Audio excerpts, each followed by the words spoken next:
There are several different profiles which get through the CAT. There's the guy who's super talented, or the girl who's a snapshot whiz kid right from her childhood, never made a mistake in her life or his life. But then there are also the people who made many mistakes, like myself, but then improved at the time that mattered.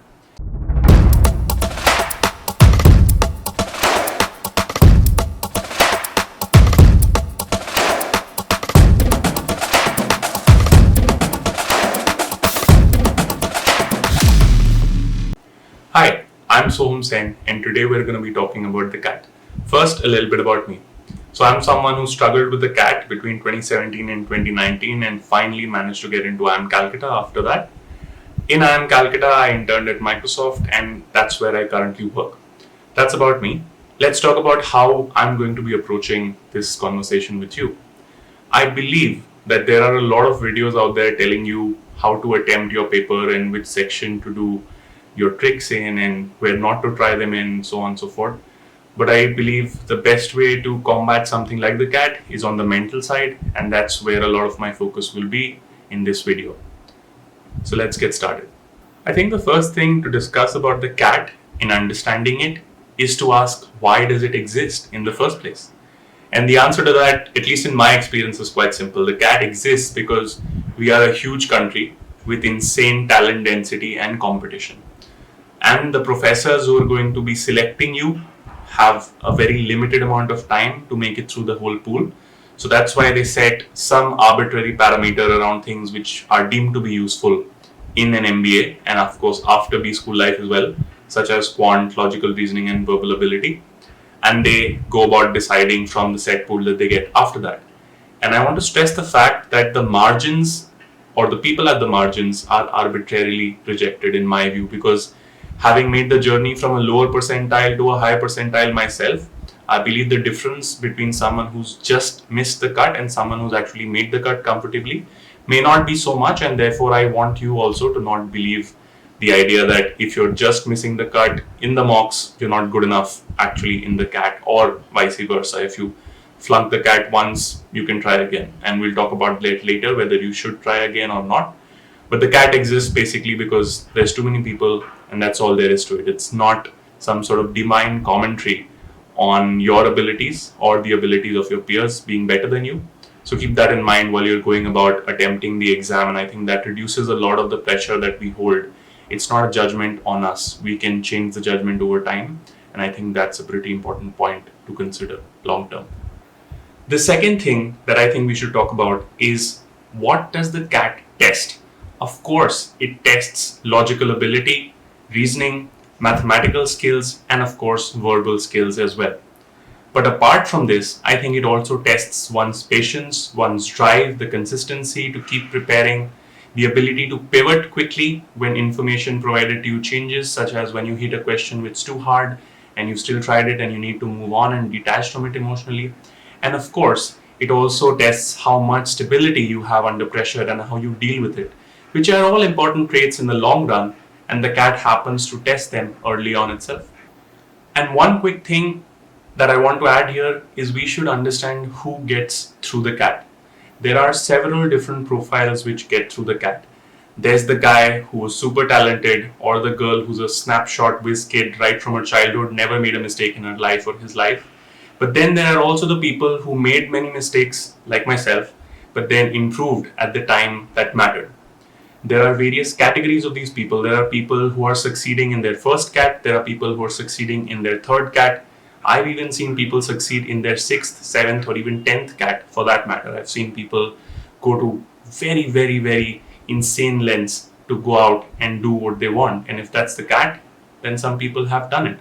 So you need to understand that there is not one profile of person who gets through the CAT, because that idea, I think, is flawed. And we get caught into it because we know a lot of these people and we think that's the only profile that gets through. That's the only kind of person who makes it through the CAT. But I think that's simply not true, and that's something that's worthwhile to keep in mind while we go up against this exam, to do our best and then hope for the best as well. The final component of understanding the CAT is to understand what you get out of the CAT. We all think that the only thing that people get out of the CAT is a Bschool admit. But that's not true. a lot of things that you learn through the CAT cycle or cycles, if you're unlucky, is going to be useful to you later on. What does the CAT teach you? It teaches you things like belief in the power of consistent and incremental effort.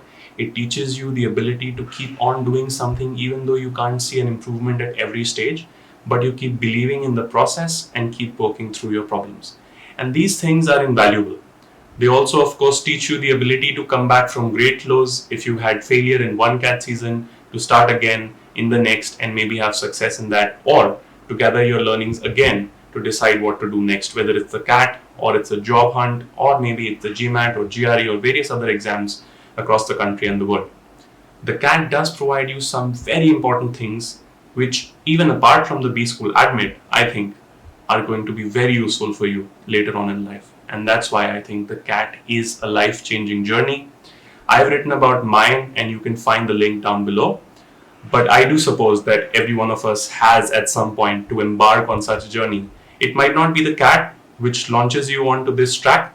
It could be something else for you. And I think many of my compatriots, my peers in Bschool, many of them had learned these lessons early on. Someone learned it through the JEE, someone learned it through 10th and 12th, someone learned it through maybe becoming a doctor, someone learned it through some personal hardships, but they did learn these lessons, the importance of consistency, the importance of improving day by day, the importance of not tracking your improvement day by day, but going through the process anyway. And I think these things do add up in the long run, and that's why they're really important. And I think that's what you get out of the CAT. So you should put your best foot forward in this race, even though you might not be leading it at any given point. I think the most important consideration of understanding the CAT is to question what you get out of the journey. And of course, there's the dangling carrot of the MBA admit, but what if you don't get that? Why should you take the CAT seriously, even though you know that a very small number of people will eventually get a Bschool admit in any given year? I think the answer is multifold. First of all, the CAT teaches you a sense of competitiveness, and if that's something that you didn't have before, I think that's something very valuable, and that's what happened with me at least. I didn't worry too much about competition before, and I spent a lot of my time on other frivolous pursuits, but I learned better when I was attempting the CAT, because the mocks, your peers, your friends, they sort of put you in this mindset that forces you into the grind.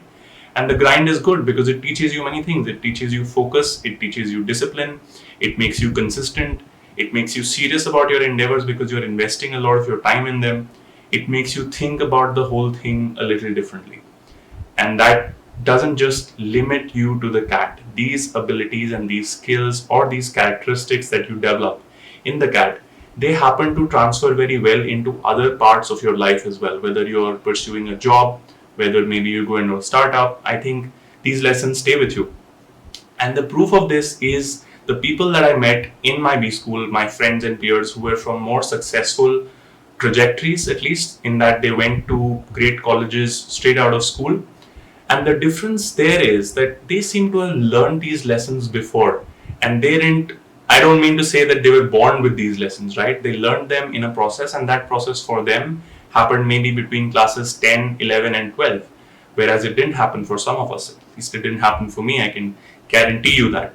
But it can happen through any such process, and the sooner that you get through such a process, the better, because you're going to get through such a process at some point, whether it's by choice or not, that depends on you. If you go through such a process by choice, whether you're attempting the joint entrance exams as a high school student, or whether you're attempting the CAT as a college student or a working professional, I think these things are choices. So you force yourself and make a choice into getting into this sort of a mindset, and that's how you see this improvement across the board and these things that you learn about yourself that can transfer so well into other areas of life. This happens as an outcome. And I think this is the most important thing that you get out of the CAT. And this is something that I got out of my journey, and I won't bore you with it, but I've written about my journey and you can read it. The link is down below. And if you go through that, you'll see that I was a completely average student by any estimate of high school score or secondary school score. And I happened to go through the CAT and found ways to improve with the help of my peers and with the help of competition around me, with the help of the idea that I can improve. And that's something that's really valuable that you get out of the CAT. And of course, if you end up doing well, you get the ultimate privilege of proving yourself to yourself. Because of course, if you don't get an admit, maybe you don't prove yourself to others, but you know that you did improve, that you did put in the hard work, that you did, make the hard yards. Next, I want to talk about things that happen around the CAT, before and after. Specifically, I want to talk about some things that happen before the CAT that shouldn't, and some things that should happen after the CAT but don't. Firstly, let's talk about mock scores. So if you're someone who's had a world-class mock season, you might be on top of the world and you might be glorifying yourself, or others may be glorifying you. But that's a trap. I think you should get out of that as soon as possible and get away from the people who are glorifying it, because you don't want that getting to your head. You need to stay humble, you need to stay hungry, and you need to believe in yourself till the final moment, and that's only when the score will matter. All the mocks, they don't matter. Because of this same statement, I would encourage even those people who are not having a good mock season to not worry too much and keep doing the things that they think they could do better. Keep learning, keep maybe memorizing your formulas, keep checking out the sorts of problems that you make a mistake in consistently, and also keep checking out what others are doing well so that you can learn from them. But don't give up at this point, because you've come a long way, you've thought a lot, you've worked a lot, you've taken a lot of mocks, and you've also taken a lot of hits if you're not getting too many high scores. But maybe you can do it at the final exam. And for me personally, every single time I have outperformed my mock season tremendously in the CAT. And that's because I think I'm someone who is good at absorbing pressure and dealing with tense situations. If you're not, even then, try to become that, because that's going to help you not just in the CAT, but also other places in life. And you want to be able to do that. I think another thing that happens right around the CAT, just before it, is if you're feeling that you're not good enough, then you might as well end up, skipping the CAT and going for the IFT or the ZAT or the SNAP, various other exams that happen after the CAT. And I think this is a fatal flaw, because you're essentially scared of the exam, and that's why you want to move away from it and you say you're not committing to it fully. I think that's a mistake. And it's a very easy trap to get into. If you're not going to commit to the CAT, you're not going to commit to either of these other exams as well. And there are not too many of them afterwards, and most of them have a syllabus that's very, very common with the CAT. So do you really want to give up at this point and start worrying about something whereas you haven't even confirmed the ability to go through something similar beforehand? Do you? I think not. I think you want to focus on the CAT as much as possible. One final fatal flaw that begins to happen just around this time is looking too much at the criteria that different B schools have for the calls that they give out eventually. As I have stated before, a B school admit is possibly one of the best things to come out of the CAT, but it's not the only thing, right? And we don't care about which B school is going to give you a call at this point, because right now we want you to take the CAT as a journey, and the end of that journey is the CAT exam itself. If you do spectacularly, even if you don't get all the calls that your percentile makes you think you deserve, you will feel good. Your family will be proud. You will be vindicated. All your efforts will bear some fruit. Even if you don't get in, if you have a very high score, if you worked hard to get there, if you learned all the lessons that you had to learn, how can you lose? There's a very famous quote about this which doesn't come to mind at this point, but paraphrasing it, it goes somewhat like this. If you learned how to pick yourself up from defeat, if you learned how to be beaten and not defeated, if you learned how to take every attempt with your soul, then how can you lose, even if you don't win? Now I want to talk about some things that should happen before the CAT, but actually they tend to not happen because we're not focusing on them. The first thing that you should do is spend some time with friends and family outside of the CAT loop, because this is a really small bubble that you're in, and you're forced to care about it because everybody you know, everybody you engage with in this journey cares about it so much. But it's a little dangerous to be caught up in this alone. You need to have your friends and family along with you, and you need to take them as much as you can. Not for granted, but you need to have fun with them. You need to spend some time with them just so that it can calm you down. Me personally, I took a trip down to Bangalore to my best friend in my last CAT attempt, and I said to him that I'm just done with this and I can't take anymore. And I called him on Thursday and wound it down in Bangalore the next day. And I spent some 10 days there.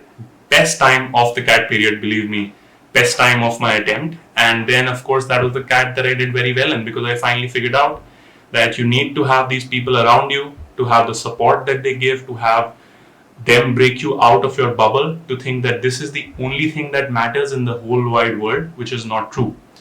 But of course, you need to be in this bubble when you're going through the journey, and you need to be sufficiently in this bubble to actually believe that what you're doing, this maniacal attempt to break out of your earlier version, to do better at the CAT, to get better at BRC, at LRDI, at Quant, to believe that these things matter, you have to be in the bubble, but then to be able to control the elements of your performance, the elements that surround how well you do in the CAT, to be able to control those parameters, you also need to be able to step out of the bubble and therefore have sort of a dual mindset. And that dual mindset doesn't happen without friends and family. So friends and family, very important. Please spend some time with your friends and family.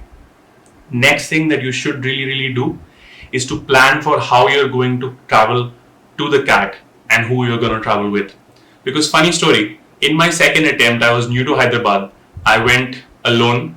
I got a senior to book me a cab, and halfway to the center, the cab broke down. And that sort of killed my spark that morning. And of course, I'm not making any excuses, but I stopped just short of the 99 percentile. I got a 98.96, and I'm very certain, or at least I think so, that if I had managed to get to the center unharmed from that random incident, mentally unharmed, of course, I was physically unharmed, then I might have performed slightly better. I would have been better equipped mentally to take on the exam. So the next year, I made great effort to make sure that I was not going to the center alone. So I had a couple of friends who I found through groups made by various mock, companies who offer mocks. There are groups. We found some people who are at the same center, going from the same area. You might always have friends, of course, if you're in college or if you're even from a workplace. But we found these people and we booked a car and we went along with each other. And there were like 4 or 5 people and we had a great time.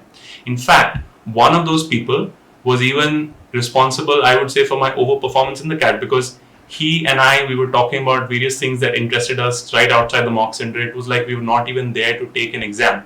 It was like we were there to have a debate. We were talking about philosophy, politics, religion, etc. And these are some topics that really interested him and really interested me. And this guy, by the way, he made it to IIM Lucknow, I made it to IIM Calcutta. So I think we owe that conversation something, because that was something that allowed me to walk into the exam without too many worries, compared to the last season where I was hurrying to the exam hall worrying whether there's going to be another CAT breakdown on the way. And I think that makes a big difference. So you should definitely plan this out, how you want to go there, who you want to have for support. Of course, if you have parents, great, you can go along with them. Or if you have a car, if you have personal transport, that's also fantastic. But you want to have this planned out. And finally, I think you want to find some things that can help you calm down. You need to find the things that help you calm down. Maybe it's meditation, maybe it's good music, maybe it's speaking to a certain someone. But you need to have that something, because I believe that's going to make a big difference in your CAT, to stay calm, to stay in control of your situation. And I do recommend people try out meditation. And I'll just put out my theory about why, right? Meditation essentially is, for me, the ability to tell your brain to shut up and not produce any thoughts at a certain point of time. And this certain point of time is very crucial in situations like the CAT. Say when you're trying to crack a very hard LRDI problem, or when you have a couple of calculations floating around your head from some quant thing that you're trying to crack. What happens then? If your mind produces a single thought, like what your mom's making for dinner, or what your friends are doing, or maybe even something even more random, you could end up losing some component of that calculation, which will in the end make you an error, which will lose you a mark, and definitely will lose you some time, even if you don't lose the mark. And therefore, I think the ability to tell your brain to shut up for those crucial 20-30 seconds when you're handling multiple calculations, multiple parameters, maybe you're trying to fill in a table in some LRDI problem, I think that's going to be really powerful. And I have something that I've written about that as well, which I'll link down below. But you can try it out yourself and you can find whatever works for you best. I think this works for me, and therefore I'd love if you guys tried it out as well. So do take a look, but do find something that calms you down.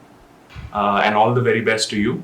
I hope you do well. and I hope you learn something in this process about yourself and about where you should be going. So, hey, all the best on this journey.